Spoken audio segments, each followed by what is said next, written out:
Je voudrais qu'on commence à rectifier.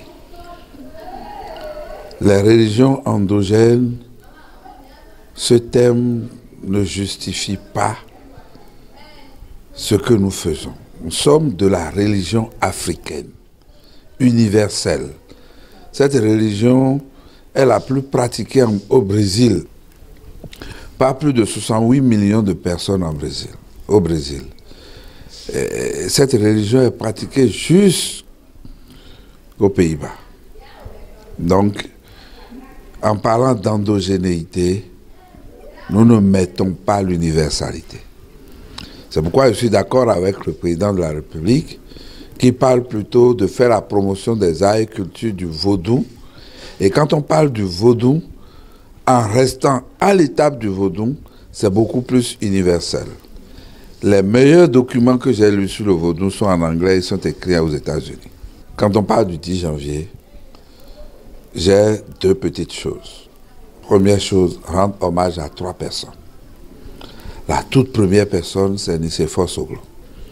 Que c'est lui, en 91, disons à l'occasion de Ouida 92, n'est-ce pas, a instauré ce type de retrouvage avec un décret.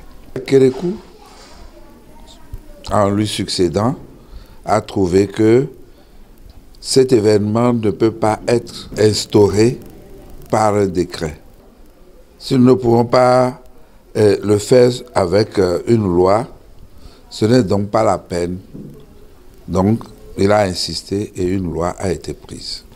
La troisième personne, c'est celui qui est là actuellement, le président Patrice Talon, qui a dit « Je veux faire la promotion des arts et cultures vaudou ».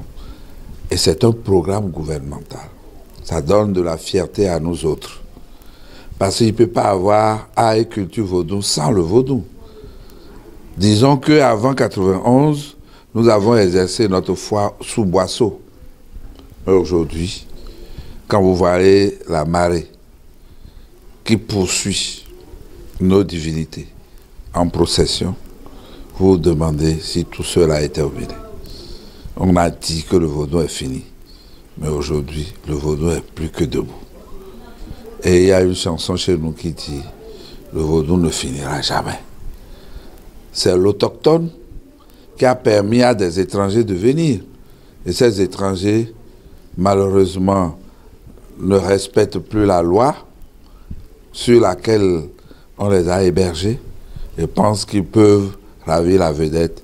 Je crois que non. Le vaudou est plus que jamais présent et dans cette deux bottes. C'est un jour statutaire pour nous autres. C'est un jour statutaire puisque la fête est désormais statutaire. C'est sur la base de notre statut de religion africaine, de spiritualité africaine que cette fête a été instaurée. Deuxièmement, c'est la fierté d'appartenir à une nation, mais surtout la fierté d'appartenir à une communauté exterminée que l'on a réduit au silence, mais qui n'a jamais su se taire et qui a gardé son élan communautaire jusqu'à aujourd'hui. C'est la fierté de vivre dans un pays où une action gouvernementale, un programme gouvernemental décide de faire la promotion des arts et cultures du vaudou. Voilà la signification que cela revêt, c'est de la fierté au plus profond de nous, nous autres, qui ne connaissons que ça.